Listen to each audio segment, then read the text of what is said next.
Welcome to Game Crunch, your weekly video game podcast. My name is Mike Anastasia. With me today we have Brandon. Hello. And we're going to talk about games to things. Yep. Probably. I don't know. Yeah, I got more things to talk about than just games. Yeah. Yeah. It's more of a things day. Yeah, more of it. I got some like new stuff that I saw that we could talk about. I don't know, what did I play this week? I don't know, I did like Tetris. Oh, okay. All right. Well, they did like another what do they call those things? Like one of those like event things where you can get like the new themes or whatever. And it's been a while. Like, I'm surprised though. I mean, Tetris 99's been out for a few years now, and they still do support it quite a bit. So, well, not as much as they used to, but every once in a while they'll throw out like, hey, here's a new event. And they did a Xenoblade 3 one randomly this week. And I was like, okay, well, that game's been out for, a year and a half almost. But sure, I'll take it, whatever. So I played through that. I always go back at least for the events. I like them. I haven't missed one yet, I don't think. So at least I have all the themes. So there's that. So there's that. I'm trying to think what else I did game wise. Oh, I played more F-Zero 99. Speaking of 99. Okay, yeah, go on. Yeah. They put out some of those new tracks this last week. So the Queen Cup's all there now. So you got all those options there. I had a great time just kind of racing around and playing on the 99 level. I did get to do, I don't remember if I played them last time we had talked about it, but I do really like, because they kind of have those different events running kind of all the time, because you have the Grand Prix, you have the team battles, you got lots of different things to do. I like the team battles. They kind of split you up into, like, I don't know, a pink team and a green team. And they let you're kind of like racing for points. And then you get points based on how much people rank. I think how many people you take out on the teams. There's still kind of like the little mini like elimination things each round. That game is just an absolute delight. I like it a lot. When I played it last time too, I beat all my rivals. I was like, oh my goodness, this is so much fun. I don't know what happened to them, because they're like, here are your rivals, and I'm like, I don't. Maybe I just don't notice it, but it doesn't seem like they really like point them out to you in any like way, shape, or form. Okay. So at the end, they're just like, they're gone, and I was like, oh, good, that's cool, bye. And you get like extra points for that and whatever. I don't know. Have you played any more of it since? No, I have not. There's been one game I've been playing only currently. Yeah, what's that? We'll talk about it in a minute. All right. Jeez. Yeah, I mean, F-Zero's fantastic. I love the music. I love kind of the different tracks. I never played a lot of F-Zero Super Nintendo one. Did you? Not really. No. It's kind of what I always like. Every once, like I never played it on the Super Nintendo once. I did play on the Super Nintendo, but I didn't play it a lot. I'm trying to think when was the first time the first F-Zero game I played was definitely GX on the GameCube, which is excellent. So I hope that rumor about the remake is true, which I think it is, because considering we've been getting all these GameCube remakes all of a sudden lately. So I'm inclined to think that's a real thing. So, I don't know. It might have been like through Smash Brothers, maybe. I don't know. I don't know when I played it for the first time. That's weird. Was it? No, it wouldn't have been there. I really don't know. Whatever. The Mode 7 F-Zeros are not as exciting as the 3D ones. I definitely like the GameCube and the N64 ones better, just because the tracks have so much like verticality in them. Like obviously Super Nintendo fairly flat. But I mean, it works so well in this with the 99, because you're playing with all the people, you're kind of crunched up in different places. It's more fun to knock people out. And then just kind of that thing where you can like boost and like go up into like the sky area and kind of drive around up there, kind of be out of the fray. I think it's just a novel idea. It works really well. Like it seems like, at least to me, it seems like it's really well balanced. It might be because I'm still in kind of like the beginning of the pack kind of like area for it. But yeah, no, there's that. And also too, I thought about this after we recorded it. And I guess spoiler alert for next week. when we were talking about Game of the Year games, we didn't talk about this game at all. This probably would have been something I would have mentioned on that list too. So, because I think it's I think it's a lot of fun. I don't know if, where, how, when it would make that list, but it's definitely enjoyable enough that I've kind of been coming back to it. So, I see. Yeah. Did I do anything else video game wise that was exciting this last week? I'm trying to think. Feel like there was something. I did play more Okami, but that's going to be a long time going. And I've been trying to think about like games too, because I'm going on vacation next week. So I'm like, oh, I probably should get something for the plane. But then I'm kind of like, oh, maybe I should play more Okami and actually just kind of like not buy another game that I probably won't play. Well, at least buy Vampire Survivors. Oh, that's true. It'd be kind of a nice little easy, quick game to do. Yeah, there also was I think we kind of talked about it, but I was like, at least I've entertained the idea of the Detective Pikachu, but I don't know if it's something I actually want to Bro, Vampire Survivors is $5. I know it's $5, but I don't buy know it. What I want to play. Play it. Buy it and play it. Just play a few rounds to get your bearings, get a bit of money up, get yourself some upgrades that you pay for in the main menu using the coins that you get from the game that you played the first few times, and start building your character, and then it will be the flight's over. Probably. No, quite literally. The first time I played Vampire Survivors, right? When I really got into it, I started playing at I want to say 5 p.m. and then it was 2:30 a.m. and I was like, what? I mean, yeah, I do have, and I could always play Civilization on the plane too. What was I gonna say though? But yeah, no, I don't know. I mean, you're right. It's just $5 game. I probably should consider it and see. It seems like it'd be enjoyable. It's a very good game. I keep on adding games to my wish list. I should look and see if there's any of them that are on sale, and I should just maybe see. Because there was Dave the Diver's not out yet. That's too bad. Yeah. Forgot about that. What else is on it? I have lots of games that you told me about to put on this list. Shadows Over Loathing, Melatonin, Cat Quest. Obviously the Sherlock Holmes game we talked about last time. Rhythm Sprout. Oh, that game's so good. And there's some other ones too, like Once Upon a Jester. That one looked good. The Danganronpa. Oh, those are on sale. Although I still Dragon Grandpa. Yeah, I still have the first one on my Switch and haven't turned it on yet. So maybe I could always do that. There's that. It's it's a lame sale week. There's not a lot in here. Resident Evil 6. Do I have? I don't think I have Vampire Survivor on my list for whatever reason. It's not on here. Where is it? Vampire Survivor. What's Vampire Survivor's Tides of the Foscari? I have no idea. That might be a DLC. Vampire Survivor's Legacy of the Moonspell. That's DLC. Okay. Oh yeah, there's the DLC. Let's see. That's what it is. They're $1.99. They're both DLC. Yeah, I forgot what the second one was called. I didn't realize they had two. I don't know why. I feel like we've talked about them. I've played and finished both of them. Does it make a big difference? The DLC. So it gives you 15 new characters, or 8 new characters. Sorry, 13 new weapons, an entirely new stage that's massive, and I mean massive.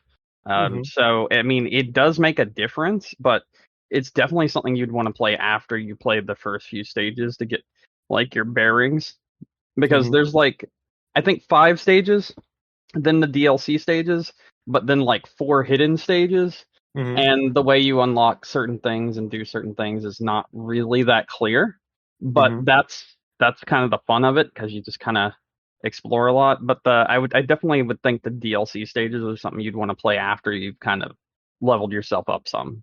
Okay. So obviously not something to rush into, but no.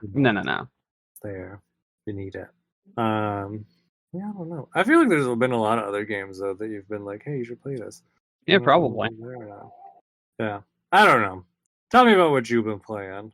I'm sure I'll think of other things. Okay, well, I've only been playing two things. The one thing I've been playing a lot is Cyberpunk 2077. I told you about the new update and everything that came out that changed pretty much everything in the game.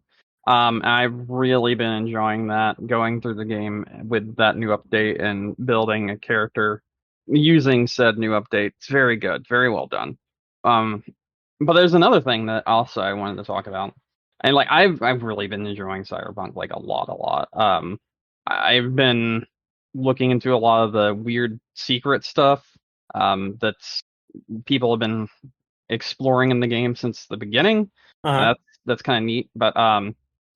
But basically my game right now has been someone calls me, I do a job for them. I want to see what more story in this world there is instead of just blitzing the main story.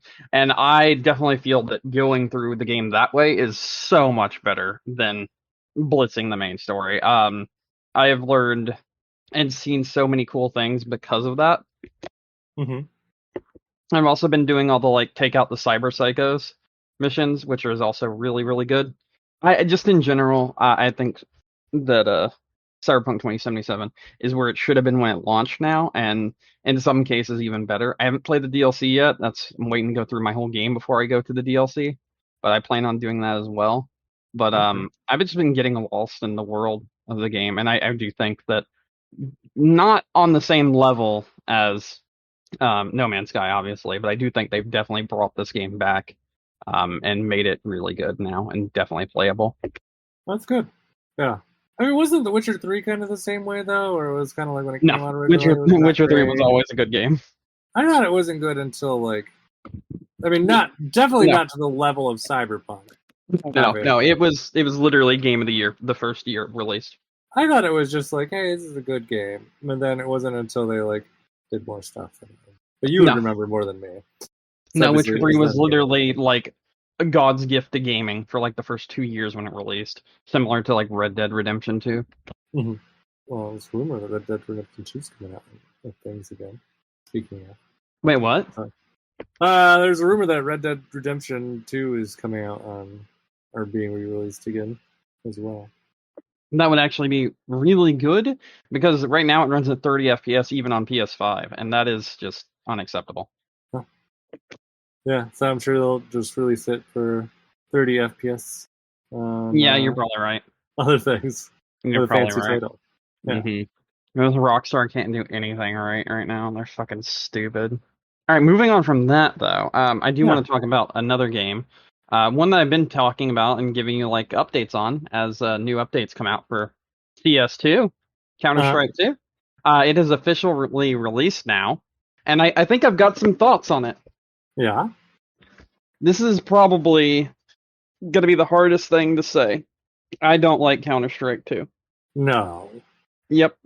I'm going to still play it because I like Counter-Strike as a whole, and I like playing it with friends. But I don't think Counter-Strike 2 is good. And I will explain why. Okay. And I'll use some of the things that the community's found to better explain why. Okay. So, Counter-Strike 2 is essentially an update to every single map, the new UI, the new ranking system, all this good jazz. And it would be fine if some of it worked. And let me explain. So in Counter-Strike Go, or CS:GO, there was always kind of a rank discrepancy with people. Like a skill gap, a massive skill gap. Because some people would be like really, really good on one map and they would only play that map.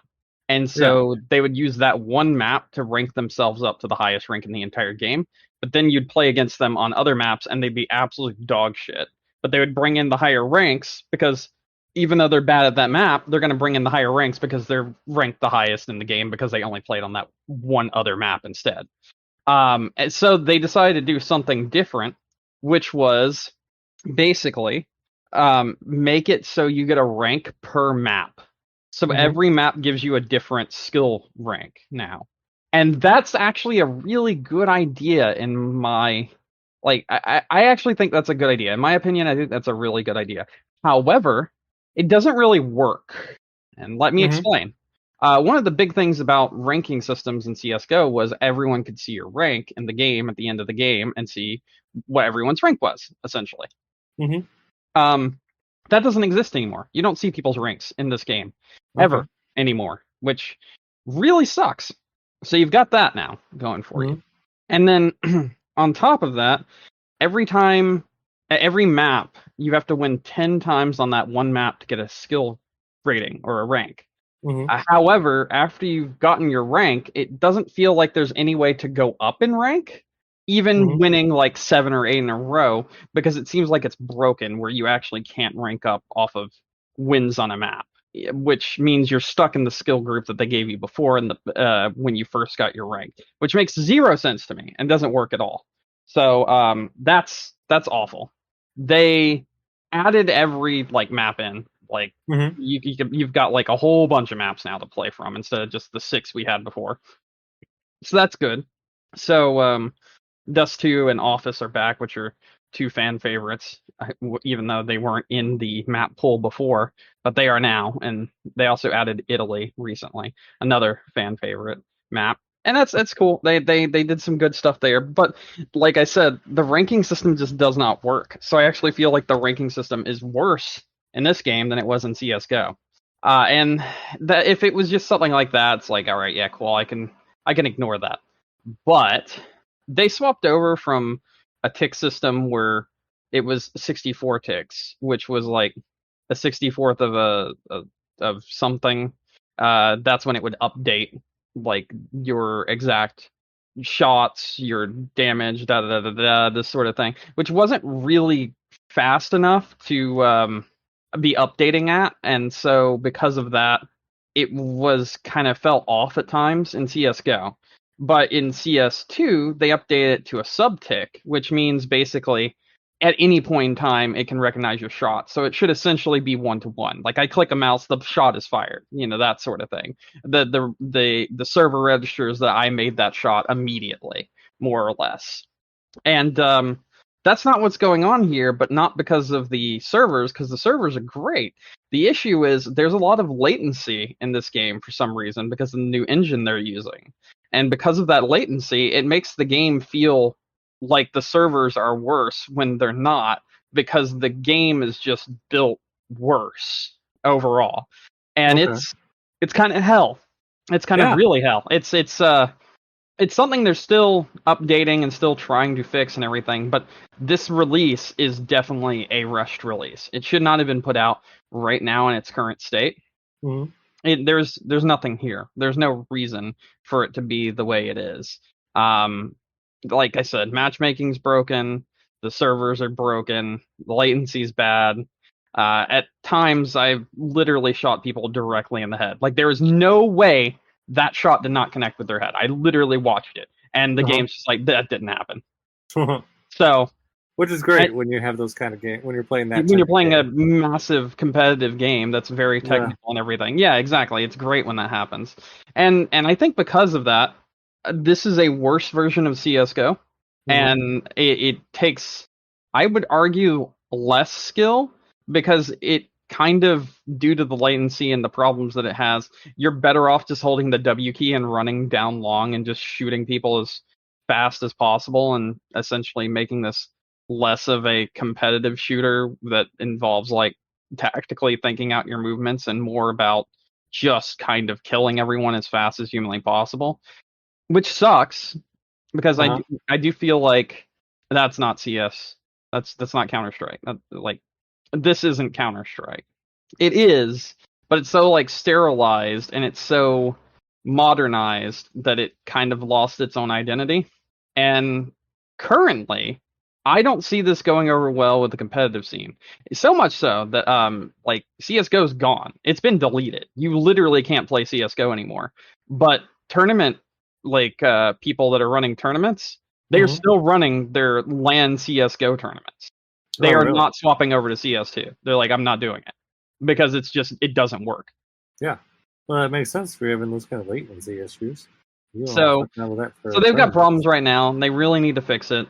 They need to fix their latency. They need to fix their I would say optimization issues, but every game on PC has optimization issues at this point. It just seems like a rite of passage for a PC game right now.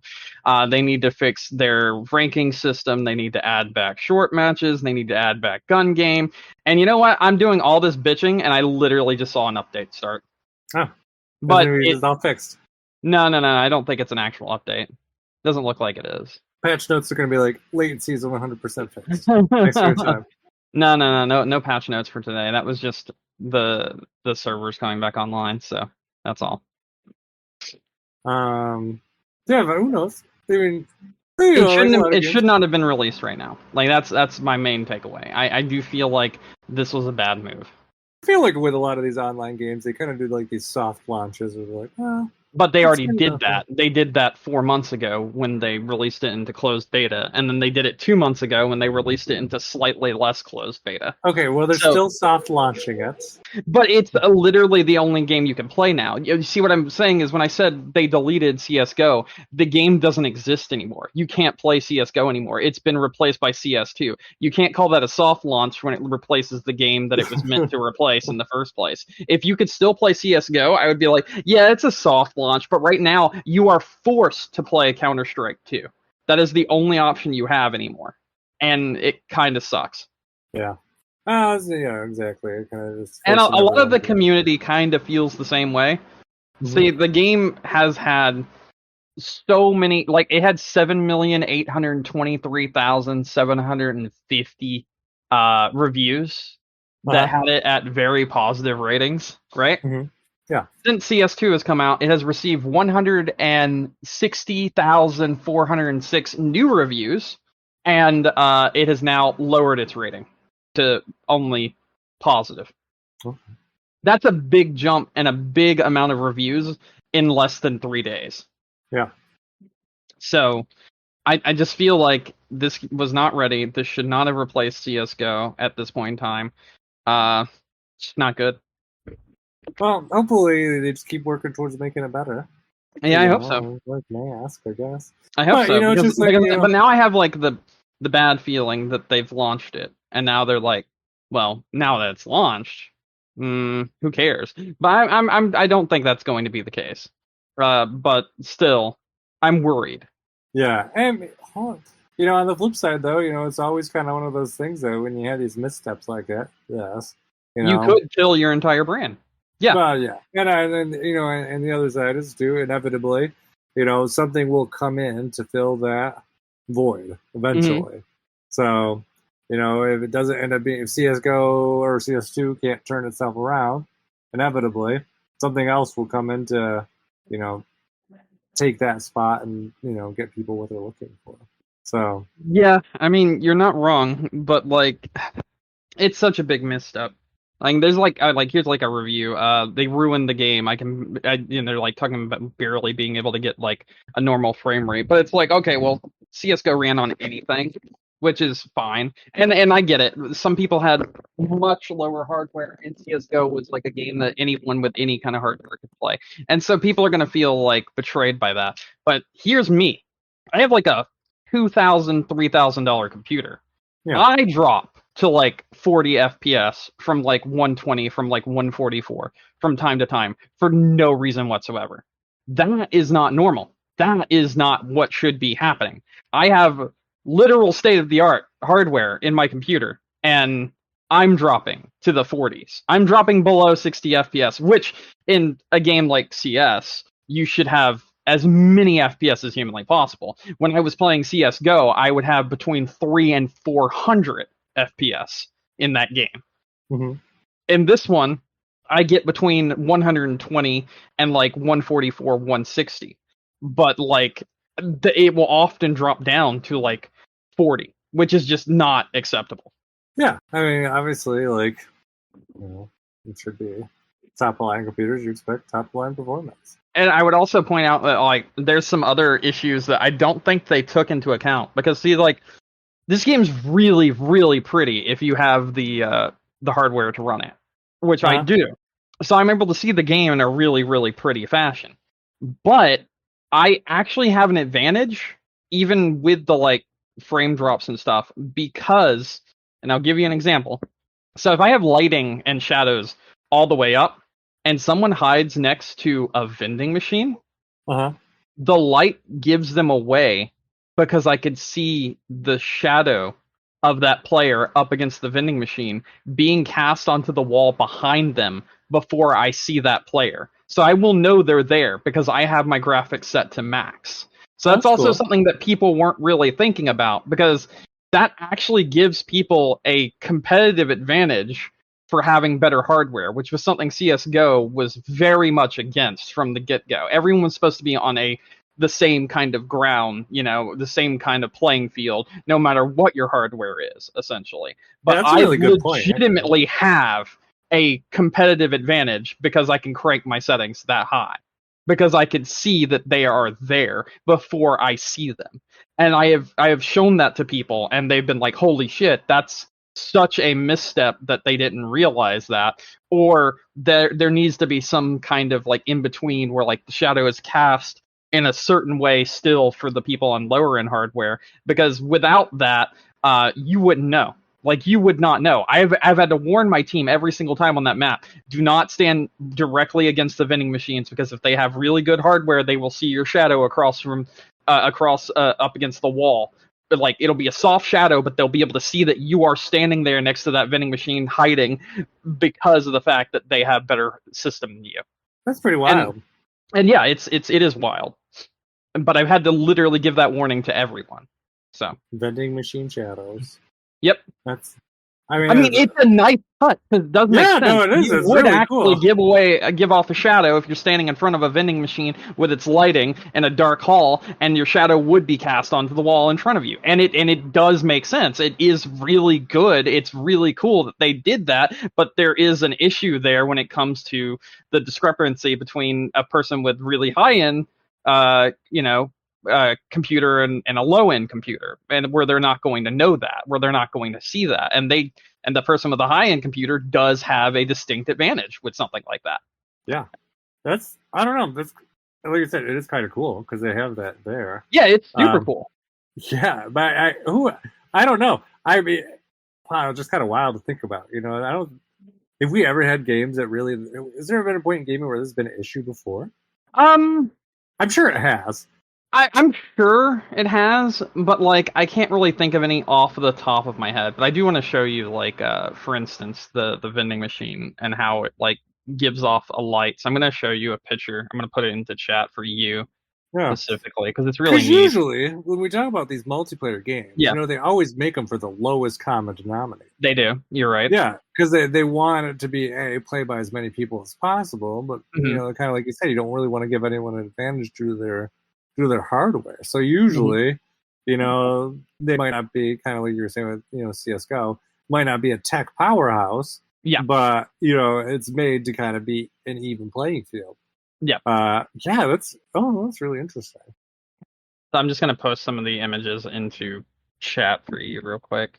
So like, you can kind of see the light coming off from the vending machine, the shadows that it gives off. I don't have one of the best images of the actual shadow, but this is just so you can see how the vending machine gives off light, and like how the light's being reflected onto the floor and everything. And if you stand in front of that light, it then casts a shadow onto the wall, and it does that in any of the vending machines in the game.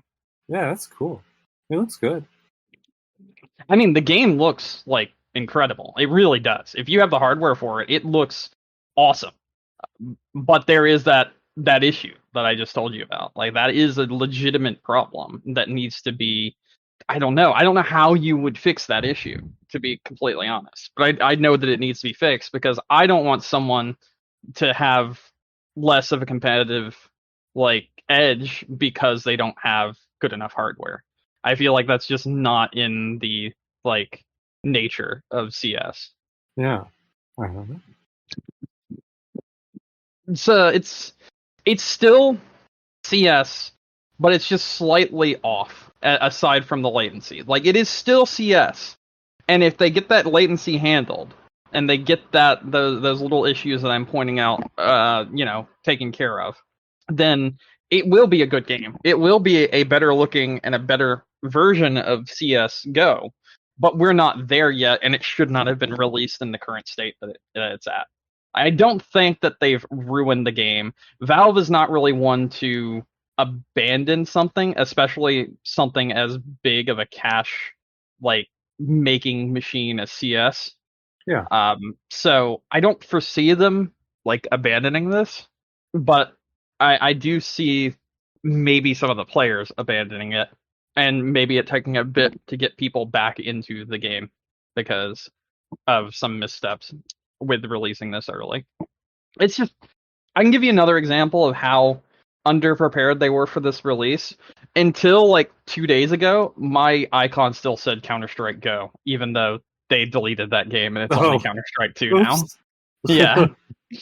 So yeah, that's kind of funny. It's going to take some time. I think they have a good template. I think they just need to really, really hone in the matchmaking system, the performance, and probably look at what they're doing with their servers. Maybe see if there's a way to make them have lower latency. Like it's not the servers. I mean, I guess look at what they're doing with the game. Find a way to make the game have lower latency is what I'm saying. So yeah, there's that. That's my rant about CS2. Well, hopefully they get it all polished up in their soft launch. I hope so too. Soft launch round 3. Yeah. It's like I said to my friend, like they are still in tournaments playing CS:GO because they know that CS2 is not a viable competitive game right now. And if tournament places that are paying, hundreds of thousands of dollars to players to play a game and like having all these grand prizes on the line are refusing to use CS2, Valve should definitely be looking at what's wrong with CS2. Yeah, absolutely. But they wanted to stay relevant. Yeah. Because right now you can literally watch people play a game that you can't play. Yeah. And that's kind of fucking nuts to me. Yeah, that is nuts. I don't know. Yeah, I never understood the whole, like, we don't want you to play this game anymore. Stop playing it. Well, so I kind of understand it for this one.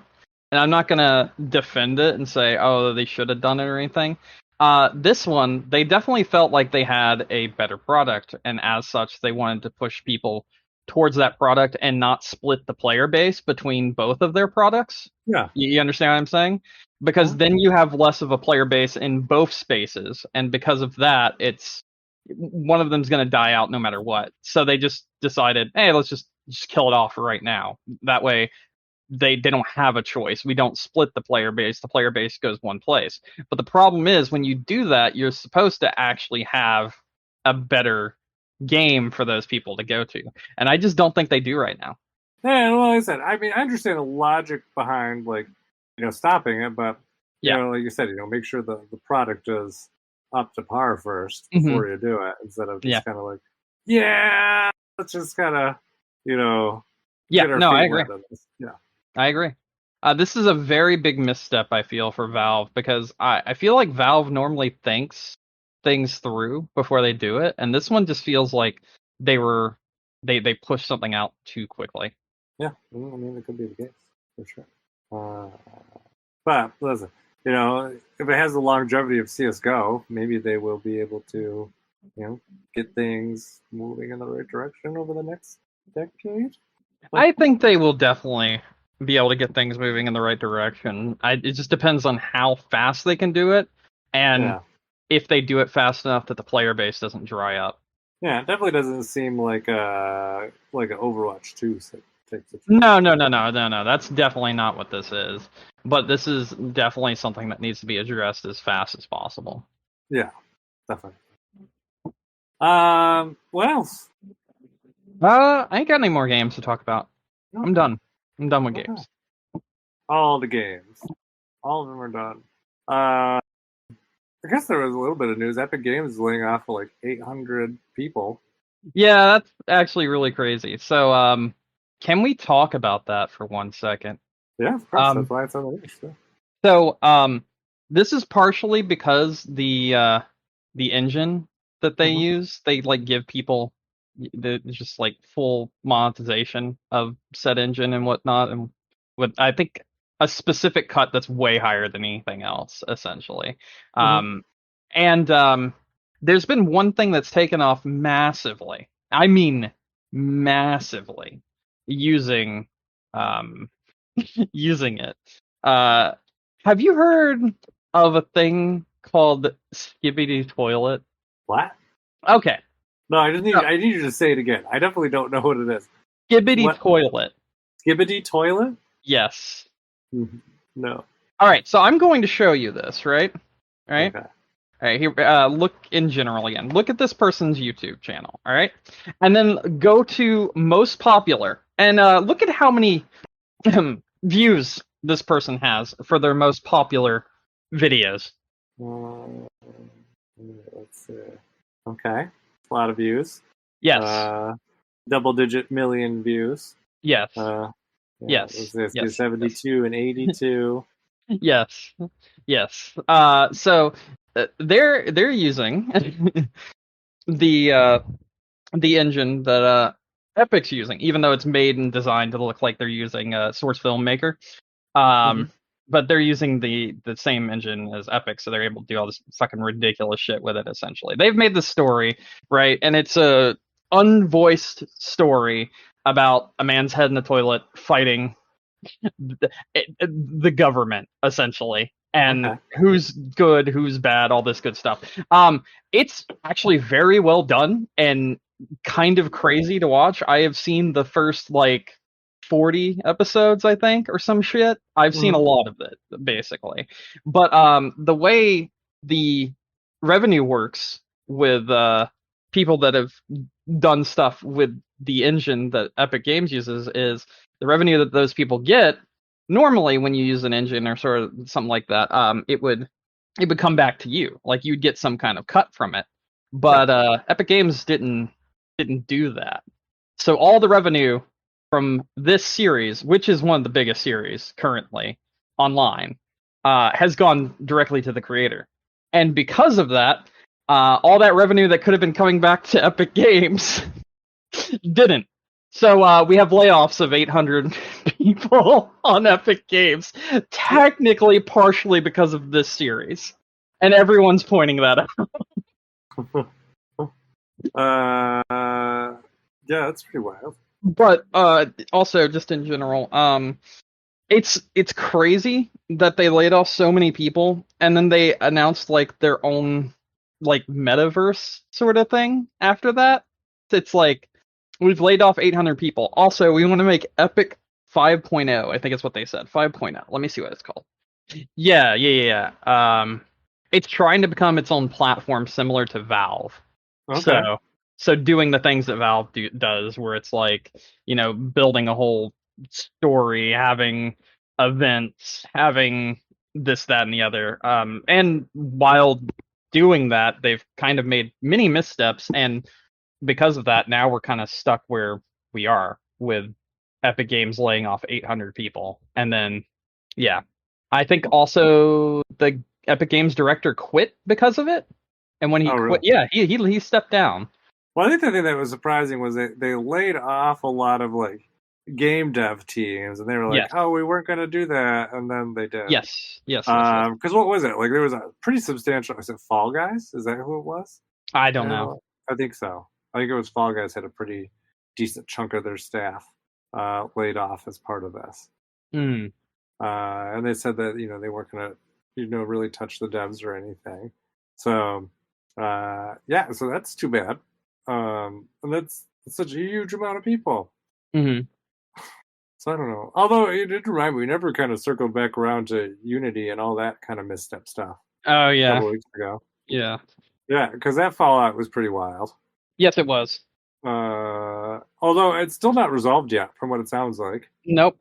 Because it sounds like kind of things were exactly like you painted the picture, and I was like, no, it can't be that dumb. No, they are that dumb. Because it was, what did they do? They were like, oh yeah, people are pirating games. That does count against your thing.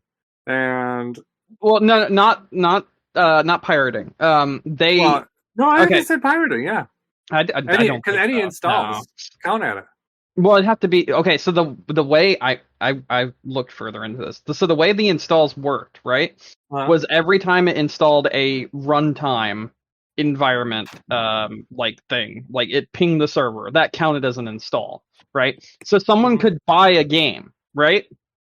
They could buy a game on Steam, and then they could uninstall, reinstall, uninstall, reinstall, uninstall, reinstall, uninstall, reinstall repeatedly, and each one of the times they did that would count as a install.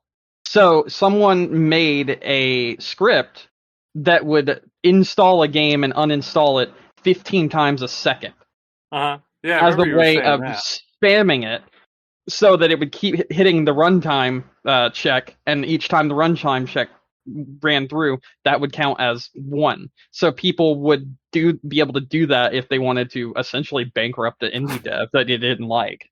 Mm-hmm.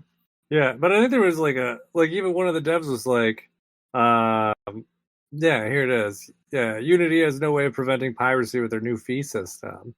Yeah. And it says basically like they updated the question on their website that says, quote, "We will figure something out." Wow. Okay. Yeah, and it says that their fraud protection system, they thought it would be, able to detect things, but they really didn't give like a firm kind of answer.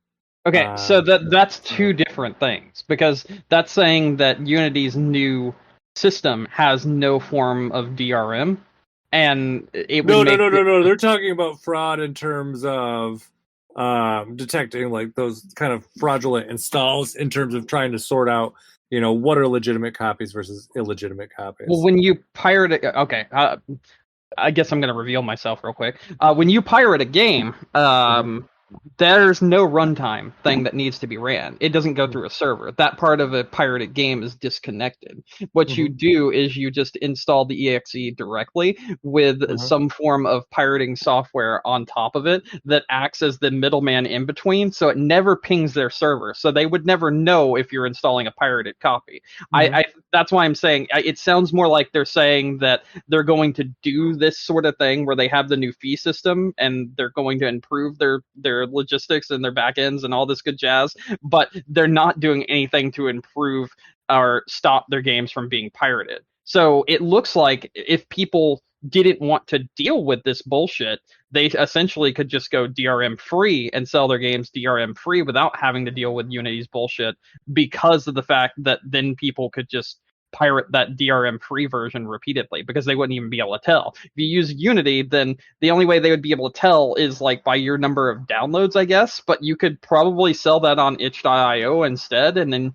they wouldn't have to have the runtime install, because the runtime install goes through things like Steam and Epic Games and Ubisoft, whatever theirs is currently called, because they change the name every 3 days, and Epic and EA games, because each time you start up a game that uses a specific thing, be it the Unity engine or something like God, what's another engine I can think of? I don't know. I guess Epic engine. No, is it Epic? Yeah, in each one of those games have their own thing that gets pinged before the game gets installed. And what it's doing when it pings that server is being like, all right, this is a legitimate copy. We need the newest update for this.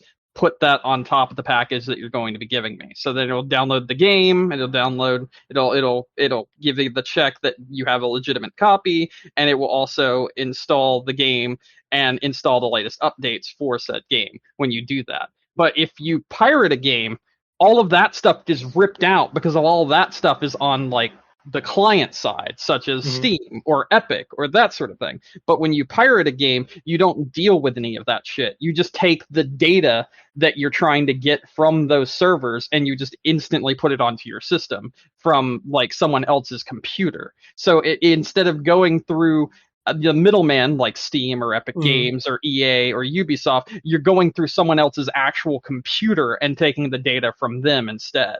So the runtime system check wouldn't even pop for a Ubisoft game. I mean, for a Unity game, because you're not using something that would run through that. Exactly. It's not going to be in that software when someone pirates it. So I don't understand how they would tell piracy copies unless they literally looked on the piracy sites and they were like, all right, so your game's pirated this many times, you owe us this much money. And if that was what they were doing, that's fucking ridiculous. I don't know. Like, that's actually insane. So it does say, like, on this Q&A, I just kind of pull up, Mhm. how will we approach fraudulent or abusive behavior that impacts the install count? Fraudulent what? I'm sorry, what was it? Fraudulent or abusive behavior that impacts the install count. That would And be then, like that installer I was telling you about, where the guy made yeah. it so it would install it 15 times and uninstall it 15 times per second. So Yeah, yeah. and they say specifically in there, though, bombing and piracy. So, I mean, those are things they said. And it just says we won't count them. Why? But as part of our model, we're creating solutions to address the problem of double counting reinstallations. Okay, so they're trying to figure out a way to do that. So then I guess they would consider fraudulent installs people that are getting pirated copies. So they wouldn't say that counted as one of your things. So I guess they're just saying we're not going to go to a place like the Pirate Bay, which doesn't exist anymore, but I'll use it as an example, and be like, oh, it looks like your game was downloaded 18 billion times. You owe us a lot of money. You know? But also, interestingly, on the other side, though, kind of Mhm. just the logistic hurdles they put themselves in. They Yeah. put in here, do charity bundles quality for the fee? No, they don't. They're excluded. Interesting. Interesting. So that's really weird, because that would mean they're actually looking at sites like Humble Bundle and looking at how many. Oh, so would they just count purchases of a game through Humble Bundle, through like a Humble Monthly? So if everyone was subscribed to Humble Bundle and they put a Unity game into Humble Bundle, then that would count as how many ever monthly subscribers there are for Humble Bundle that month? Because that would be insane. That would be an awful way to do it, because you don't actually know how many of those people are going to install that game and how many people are going to take the key and sell it on another site somewhere. And that then opens up a whole nother like can of worms, because then you have like, how do they count those installs? That's crazy. Clue. And Plus, also, like, one other if thing. you think about it, it wouldn't even matter, because like if someone gets a key from like Humble Bundle or whatever, right? That key is a game that's going to be on Steam, right? So they're going to see when that game gets installed anyway. So they don't need to count bundle sites, period, because the key comes back to Steam and then they get the ping from Steam. So like, why would they even need to do that? That doesn't make any sense. No clue. Although, so fun thing, and I didn't know this until I found it out later in between when we talked about it now. Do you know who the CEO of Unity is? No, who is it? It's John Riccatello. Who is that? He used to be one of the people at EA. Like, he used to be God. Yeah, like one of the that big guys explains at EA. A lot. He used to be the kind of the guy who'd come out on stage during like E3 and but then I'm like, but yeah, exactly. I'm like, oh, I see where this model came from. Makes a lot of sense now. It sure does. It's gone full circle. Got it. Yeah, that's pretty dumb. Yeah, so I was like, oh, yeah, I totally understand it. But yeah, the kind of the this last reeks update. of higher ups that don't understand how PC gaming works. That's what this says to me. That's what this says to me. It does. Absolutely. And they're trying to take like EA's business model and apply it to a game engine. And we've already seen there's been a couple developers that have been like, nope, we're out. Yep. So we've already started to see some of that. And Cult of the Lamb said buy your game now because we're deleting it next year. When this goes into effect, they literally said that. They said buy our game either physical or as soon as possible. We'll be putting it on lots of sales leading up to next year, because next year when this goes into effect, we're deleting the game. They literally said that, and they are like a big hitter. And then I believe it was the Terraria devs decided to look at other game engines like Godot and Game Maker or something like that, and they gave them like $100,000 a piece as a way of being like, thanks for not being dicks like Unity. Like, they literally did an announcement where they were like, if you are this engine, this engine, this engine, or this engine, check your banking account. I just sent you $100,000. So you can continue running your engine. Please do not become like Unity. And please, any developer that's thinking of making games in the future, look into using these engines instead of Unity with their new awful business model. And it was like a big slap to the face of Unity when that happened. It was crazy. Yeah, and Unity, like on the last update, at least that I saw, was like, hey, we're gonna make some changes. And they haven't showed any of them yet. No, they haven't. Yeah. Which my guess is they're either in A, panic mode and they don't know what to do, or B, they're just going to try to ride out the PR storm and hope people forget and just let it happen. They're not going to, because it's not gamers that are the people they have to worry about. It's the people making the games, and those people, they don't forget. They get very angry and they will ruin you.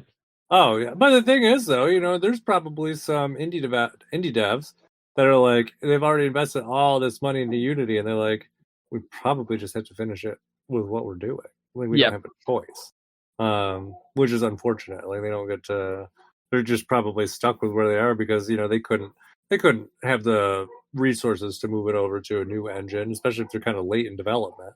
Yeah, so I don't know. It'd be interesting to see how this all shakes out. Hopefully, they make the right decision, but definitely have enough reason to be skeptical on how things will go. I think a lot of things are going to change very quickly because of this new bullshit that was just tried to be pulled by Unity. Oh yeah, I'm sure. And hopefully it doesn't become successful, because that's the last thing we need. No, I don't think it's going to become successful. I think this might actually ruin Unity as a whole, but it's also going to set back quite a few games. Yeah, and it very well could. What else? Anything else you want to talk about? I don't really have anything else to talk about, I don't think. It's been kind of a surprisingly slow news week in games. Yeah. I mean, we got some big games coming up very, very soon, but they're not here yet. We got the new Forza game that's coming up, which I'm actually pretty excited for that one. They did a Digital Foundry thing on it recently, and they found that it runs at 60 FPS on the Series X with ray tracing, and that's like nuts. Oh, that's really good. Because, like, you know how GT7 exists for PS5, and it has ray tracing, but it's only in the replays. Forza Motorsport, the new one, the reboot, remaster, whatever the hell they're doing, its ray tracing is while racing. Ray trace reflections, ray trace shadows, ambient occlusion, the whole works while you're racing. So in game instead of just in like cutscenes and stuff. Okay. Which has not been done before in a racing game. So this is a first. So I'm like really excited to see how this plays out. Yeah. So I'm sure it'll be pretty good. I mean, honestly, Forza's got a pretty good track record. So I love Forza. Yeah. So I'm sure it'll be pretty decent. Actually, speaking of previews and stuff that's coming out soon, I did see it looks like previews for WarioWare Move It. Nice. Because I actually saw a YouTube preview, I think just before we got on. Nice. No, literally just before we got on. Apparently they had people up to Nintendo to try out the game, prior to release. And at least the video I saw, he thought it was pretty good, and basically kind of described it how I've been describing it, which is it seems like it's smooth moves too. And that was how they described it as well. And kind of the other thing too, which I really didn't think too much about it when I watched the trailers initially. But one thing that they pointed out, which is an advantage of this game that the Wii version did not have, is obviously the nunchuck is not tethered. AKA the second Joy-Con. You're not corded together like you were in the Wii version. So it does give you like some different styles to play with that you could not physically do in the Wii version, which is kind of cool. So that looks pretty good, and it sounds like the multiplayer is a lot of fun too. Nice, that sounds awesome. Yeah, and it sounds like they did a kind of a single Joy-Con multiplayer mode as well. So for people who don't have like a billion Joy-Con laying around their house, so you can do multiplayer, which is kind of limited resources, which is pretty nice. So yeah, I'm excited for that game. That would not be a good plane game, even though it's going to be out after I get back. Kind imagine weird. Your ass getting up on the plane and I like standing up, wiggling around, like exactly. like I'm shitting out an egg like that chicken in that trailer. Like, I'm like, I really gotta get this egg out. That'd be nuts. So, I know. I'm sure someone will do it someday. I don't know why. I just remembered when like the Wii U days, when people would bring their Wii U's on like airplanes and play them like with the like plug in the system and then just play on the tablet that way. I did not know that was a thing. That's crazy. Yeah. Back when they made it so you could do like tablet play. Mm-hmm. Yeah, no, some people plugged in their Wii U's and they're just playing on the tablet like that. Wild. I don't think that's practical, even if you wanted to, but it is, I guess, a possibility. Yeah, So, yeah, although these days, not too much reason to do that, unless you want to play Xenoblade Chronicles X. So, that's true. mhm. And even then, you could kind of just emulate it. Although, I don't know, because the issue that people keep saying with that game, Mm-hmm. maybe, I don't know if you have any thoughts on that one, is that because it's so reliant on touchscreen controls, I've emulated it. I can tell you that right now. does it play well? Yeah, totally fine. I've actually emulated it on the Steam Deck. Even runs very, very well. And since the Steam Deck has a touchscreen, you can even use the original controls. Oh, well, pretty nice. Yeah. So yeah. So there's no reason it can't come to the Switch then. So perfect. No, there really isn't. See, the thing I like most about the Steam Deck is it has so many options to it with the extra four buttons on the back and then the touchscreen screen that essentially any game you can play through like most games like systems that would require like specific things for emulation you can actually do with the Steam Deck, and it's very impressive because of that. And they just had a new update come out for it that added FSR3 as well as what's it called? SteamOS 3.5. It fixed a issue that had made it where several Switch games, because I'll go ahead and say that Switch games actually run on Steam Deck also. Several Switch games were kind of running kind of funky because of the fact that there was a glitch in the Steam Deck where SMT, this is just nerd computer lingo, which means simultaneous multi-threading, which means different parts of the CPU weren't being used to their fullest. So there you would have like hitches, you'd have like stutter, that sort of thing, and you have like slow down because of that. But that's been patched now, and it actually works 100%. So you could actually play several games on Switch now that you could not before on Steam Deck, and it's actually pretty crazy, like just how good emulation is on Steam Deck. So yeah, it's neat, very neat. It is. Before what was it? Final Fantasy Theatrhythm came over to PS4 and Switch and everything this year.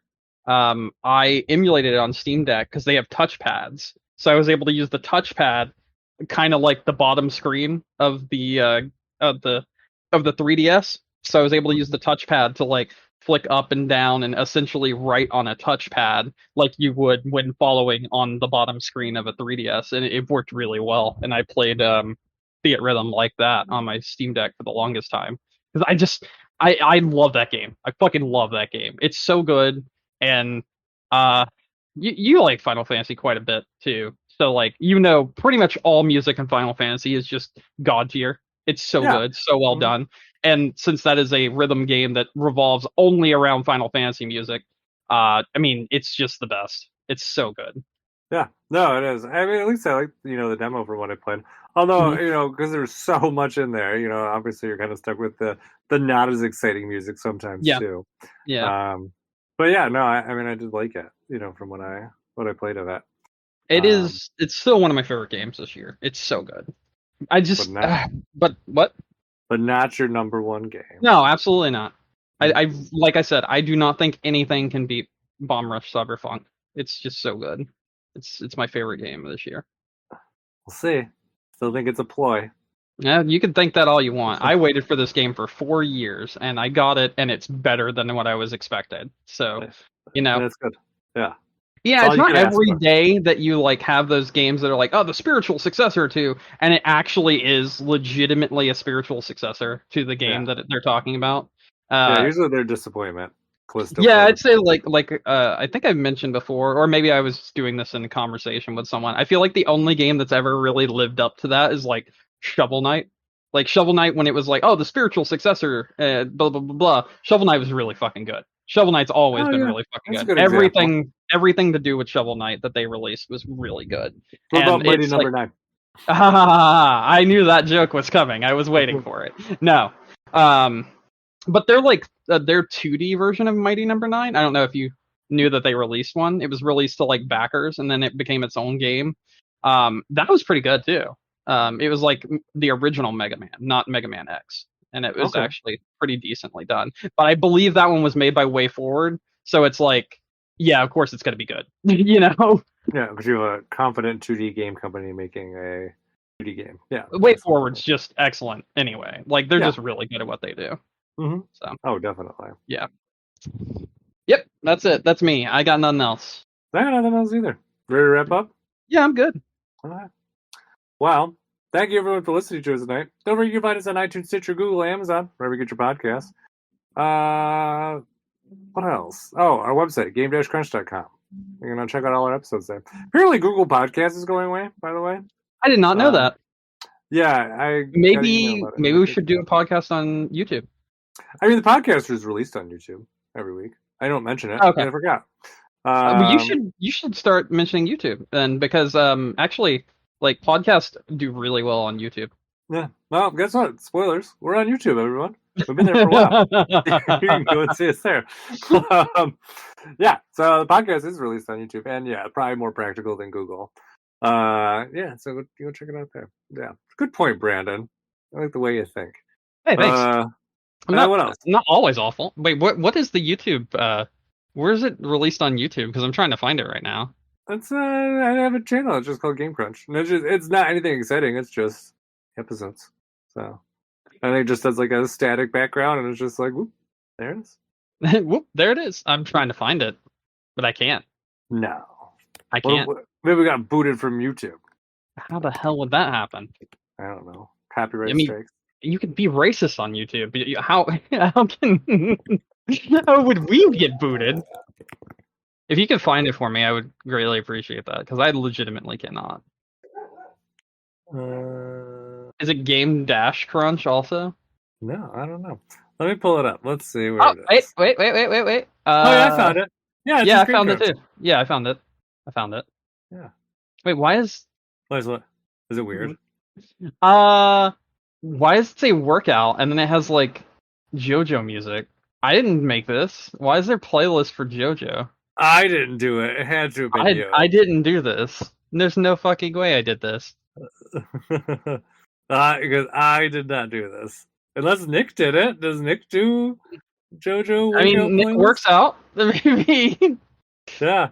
I mean, he definitely had a access to the channel. So could have been Nick. Yeah. No, there's. We have Wii U gameplay on here. I don't know. There was. So I have my game of the week, Insurgency, in here, and it's me playing. I said you have posted things on here before. You know, the interesting thing about this, I guess I'll give this like as a little outro. The interesting thing about Insurgency, right? One of my friends became a developer for them, so now I actually know the developers of Insurgency. Oh, well, there you go. And that's why it's your game of the week forever. Yeah, from 9 years ago. Yeah, and you've not replaced it with another game of the week, so obviously it has to be the game of all time. Well, now I've got to replace it with game of the week. I'll just I'll start uploading some videos onto Game-Crunch. Yeah, so yeah, it's been there for a while. Let me see how long. So how long has it been on there regularly? Since how long have I been neglecting to tell people it's on YouTube? We have 536 episodes on here. No, not all 500. Not all of the episodes are on there. It's definitely started, I think, when we transitioned to the new host. So yeah, it started at episode 402. So it's been. Wait, no, I see episode 95. So yeah, there's some older ones. If you look, like, there's definitely like a big gap. Yeah. I see. I did it for a while back in the day. But at that time, I had to do it manually, and it's a pain in the ass, so I stopped doing it. But the new platform we use does it automatically. So, when I post an episode, it automatically gets posted up to YouTube, so I don't have to worry about it anymore. Yeah, so they're all there. So yeah, because it goes from episode 127 to 402. What's this Psychic Red Hotline thing going on? That was an ad for Majora's Mask. Interesting. Yeah. Nintendo did kind of like a...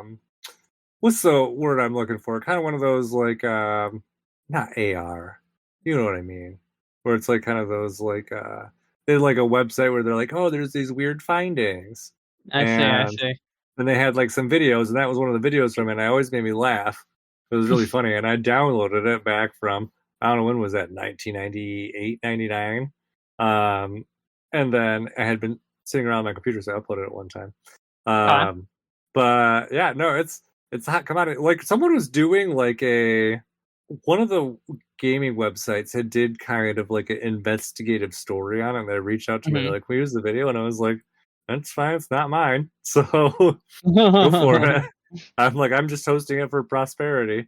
So yeah, but I don't know, it always made me laugh because she's like supposed to be kind of like a psychic hotline that someone's calling in the middle of the night. Yeah. And she's like, "What does my future have in store for me?" And she's like, "Oh, death card." And then the girl's like, "Oh, but my friend's a tarot card reader, and she says death doesn't mean you're gonna die or something." And she's like, "No, it means you're going to die. Sorry." Yeah, because Majora's Mask was like really dark. So it was all about like this kind of like end of the world stuff for like all these things. Another one I remember was there was this guy who had like and I wish I saved it. I thought I did, but I've never been able to find it if I have it locked somewhere digitally. But it was also, there's another video I remember about a guy who had like a prophecy or something that the world was going to end. And so he was like, he went out with like a sign to kind of like warn the public. And then, but he couldn't get anyone's attention. So he hired some like cheerleaders with him. And so they were like 2, 4, 6, 8. And then I don't remember what it was, but they're basically like, "You're gonna die." 2 for 6, 8. You're gonna fucking die. Yeah. It was a good laugh. But yeah, no, those Majora's Mask ads were wild. I wish that they were kind of like stored somewhere. I think it's kind of good testament to why, you know, the the Internet Archives are kind of like a good thing, because there's some like really cool stuff that gets lost to time because it's only up for a short time, and then, you know, things expire and they disappear forever. You know, that was kind of one kind of cool campaign that they did. I'm so sorry. I just got news hot off the presses. Yeah. 50 of the BioWare employees that were laid off in August are suing the creators of Dragon Age. Oh, why? Because they were unfairly laid off. Okay. Basically, okay, so let's see. Okay, 7 of the 50 employees that were laid off. Okay, 7 of the 50 employees that were laid off who had an average of 14 years at BioWare refused to accept BioWare's new low offers and have filed a statement of claim with Alberta's Court of King's Bench requesting fair severance pay and including requests for punitive damages for what they say is unreasonably poor treatment by BioWare. So they're suing BioWare. 7 of them are. Yeah, makes sense. They got shafted on it, then they deserve what they were entitled to. Yep. Yeah. Treat your people right. There's like, and you know, I don't know, it's weird. There's a lot of layoffs lately. Like not Bungie. Naughty Dog just laid off a handful of people too. I saw 25 people. Oh yeah, they did. And now the multiplayer for Last of Us is permanently on ice. Hiatus. Yeah, which honestly probably should have been in the first place anyways. Sounded like that was DOA. But yeah, I don't know. But anyways, any final thoughts? No. That said, my name is Mike Anastasia. Find us online, or find me online. Wow, I threw off my whole thing because we're doing a weird order. Where am I? I'm Clash of Penguin online or on your favorite gaming console. And until next week, game on. Game on.